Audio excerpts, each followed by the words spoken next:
All right, what's up, guys? Today we're taking a deep dive into the duo concept. Let's jump in.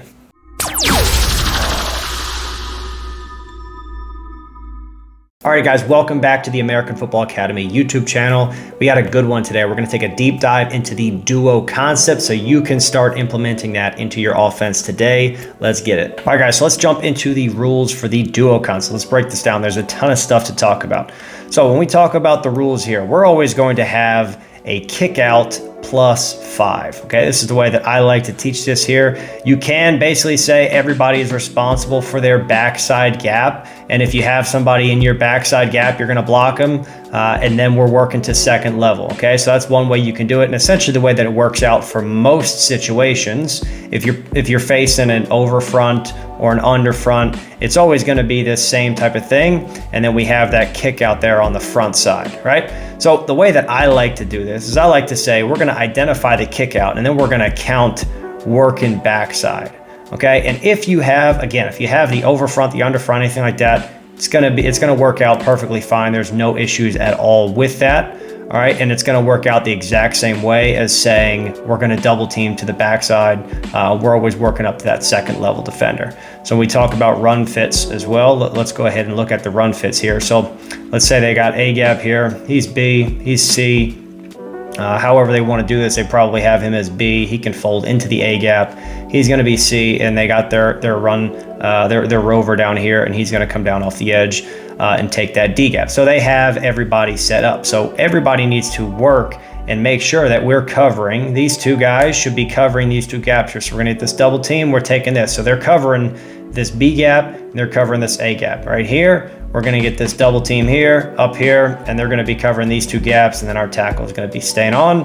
And then we want to try and dig out this defensive end here. We want to, if we can, arc release, like a banana type of block, and we'd like to kick this guy out. Stalemate is fine. We don't have to really drive this guy. I think that's a thought of, oh, we have to have a big bad fullback in here. We just really need to get a nice leveraged block, or we can kick this guy out, force him to get upfield. Once we have these guys, they have to make some, I mean, they're pushing, but they can stay on these double teams long, right? They can stay on these things for a while, because essentially what the running back is going to be doing in this situation, if we're running it to this side, we're running it to left here, by the way, we're running it here. He's just going to be watching this backer. And then if he folds in, then we're bouncing it out. If he folds in here, then we're going to stick it into the A gap here. Okay, so we're just gonna read this guy. So that means when we have this read, we can take our time getting up to the second level. We don't have to get there quick, right? We get hip to hip. We're staying on. We have our hip to hip here, and then our eyes are going to be looking for this backer, so we can climb off at some point. So if he ends up jumping down, great, guard takes him, no problem. Okay, if he ends up shooting this A gap, great, guard takes him, no problem. Then we end up with the one-on-one situation here. Same thing, you know, nothing changes for this guy right here. If he ends up crashing, then we have to just drive him inside. Clean that up there. If this defensive end, when he steps down, he could just spill, and then we have to drive him in. If we can't kick him out, we got to drive him in. Now, how do we handle this? Because this is really the problem. And the philosophy, I think, behind duo, at least what I've gathered from this, is mostly saying we want these guys to tackle, make these corners tackle. So how do we solve this guy? Well, we bring in a receiver.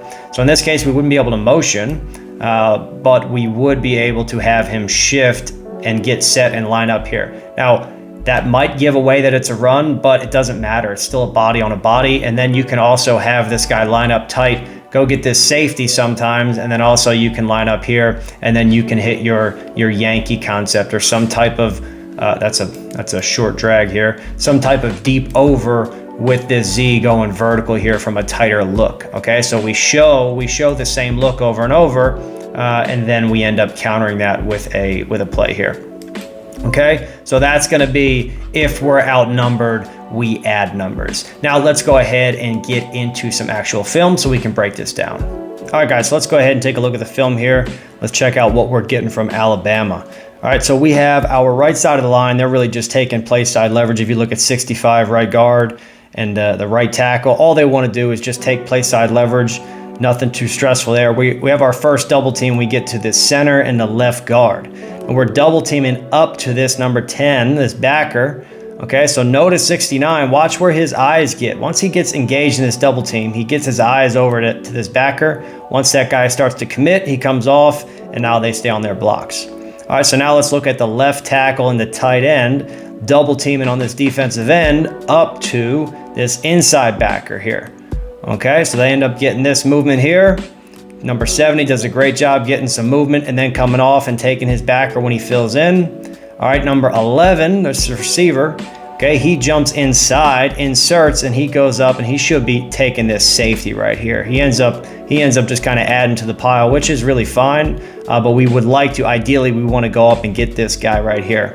All right, and then this receiver on the outside here, he's doing a pretty good job fighting his guy. He wants to try and take inside leverage to kick that guy out if possible. All right, now let's take a look at the running back. What's his read? He's going to be reading number 40 here, this backer. So once he jumps in, he jumps into this A gap here, this B gap, and the running back's going to cut it out. Okay, you have to be pretty patient if you want to have a duo type of back. You have to have some patience here, read this guy, and then jump into the hole. Whatever he does, make him wrong. That's really your job as a running back here. All right, guys, let's take a look at the Denver Broncos running this concept here. Now, the key block is going to be number 68, 66, the right guard and right tackle. Notice how much movement they get on this first level defender until they decide that they're going to end up releasing, which they never really do. They just continue driving him because the backer never really commits to a gap there. All right, now from the running back's perspective, he's going to commit to the A gap, so then we're going to bounce it out to the outside, put our head down, and get our yards. All right, now let's take a look at the double team on the backside. Notice the leverage that they're trying to take on this nose here. They're trying to take play side leverage. Watch 60 fight to get that leverage, and then they're working up to this backside guy.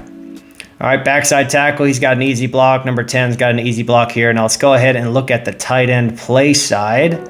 Tight end play side, he tries to get inside leverage with his first step. Check out his first step, stepping in, trying to get inside leverage. The guy ends up crossing his face, so then he just changes his leverage, and now he starts driving him inside. Notice the leverage of his shoulders right now.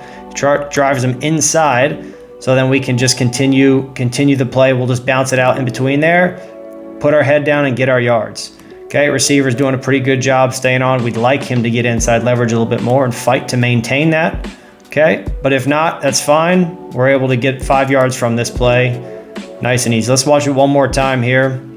Full process. He's going to bring a receiver in, run it here, bounce it outside, put our head down, get our yards. All right, guys, thank you for watching the video. That is all for the duo concept. If you made it this far, please do me a favor, like and subscribe to the channel. Let me know what types of ways you like to run duo in your offense. That's about it for this one. I will see you guys in the next video.